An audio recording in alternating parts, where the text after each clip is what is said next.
ఇగో ఈ వీడియో చూపిస్తూ ధర్నాలకు ఆయన నిలబడ్డది ఆయనే బ్లూ షర్ట్. ఈ వీడియో చూపిస్తూ కొట్టిరు నన్ను గంట సేపు పోలీసు వాళ్ళు. నీకేమవసరం రా, నీకు గుట్ట భూమి లేదు, నీకేమవసరం రా దీంతో నేను చెప్పేసి. ఆ పిల్లవాడు చెప్తున్నాడు, నేను యూరియా కొరకు పోయినా అని చెప్పలేదు.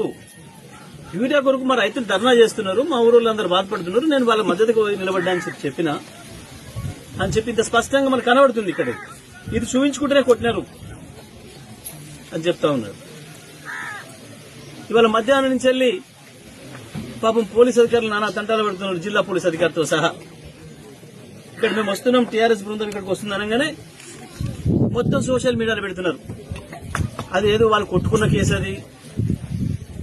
అది యూరియా కేసు కాదు. అవును, ఒకవేళ కొట్టుకున్న కేసు అయితే మాత్రం ఈ రకంగా కొట్టాలనుందా పోలీసులు? జిల్లా ఎస్పీ గారు ఇదేనా నువ్వు సమర్థిస్తున్నావా?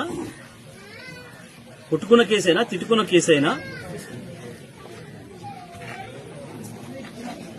కేసు గ్రావిటీ ఏమైనా ఉండవచ్చు.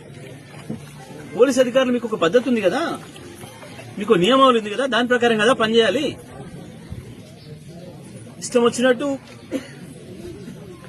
ఒక అమాయకుని పట్టుకుపోయి లోపడేసేసి గంటల తరబడి లాఠీలతో కొట్టి హింసించే అధికారం మీకు ఇక్కడిది. ఎట్లా సమర్థించుకుంటున్నావు? జిల్లా అధికారిగా, ఒక ఐపీఎస్ అధికారిగా ఎట్లా సమర్థించుకుంటారు దీన్ని? దేనికి పెడుతున్నారు? మధ్యాహ్నం నుంచి సోషల్ మీడియాలో మీ పోలీసులే పెడుతున్నారు జిల్లా అంతటా.